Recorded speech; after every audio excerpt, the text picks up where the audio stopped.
అసలు కృష్ణుడు వచ్చి ఒకవేళ ఉట్టి ముట్టుకుంటే గంటలు మోగాయి అనుకోండి, అప్పుడు ఇంట్లో వాళ్ళందరూ లేవచ్చు కదూ. అందుకని గంటలు కట్టేద్దామని చెప్పి ఆవిడేం చేసిందంటే ఉట్టి చుట్టూ గంటలు కట్టింది. గంటలు కట్టి పడుకుంది. ఉట్టి ముట్టుకున్నాడా గంటలు మోగుతాయి, గంటలు మోగాయా పరిగెత్తి వెళ్ళి పట్టుకుంటారు అని. ఆయన రానే వచ్చాడు, పైకి ఎక్కాడు. ఉట్టిలోంచి తీయాలి వెన్న, ఎలా? గంటలున్నాయి.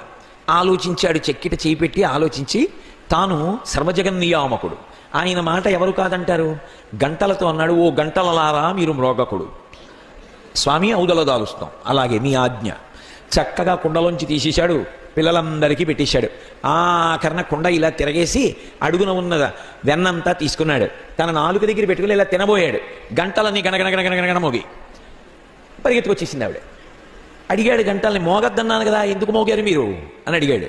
అయ్యా, మీరు పిల్లలకి పెట్టినప్పుడు మేము మోగలేదు, కానీ మీరు నోట్లో పెట్టుకున్నారు, మాకు అలవాటు నైవేద్యం పెడితే గంట కొట్టడం.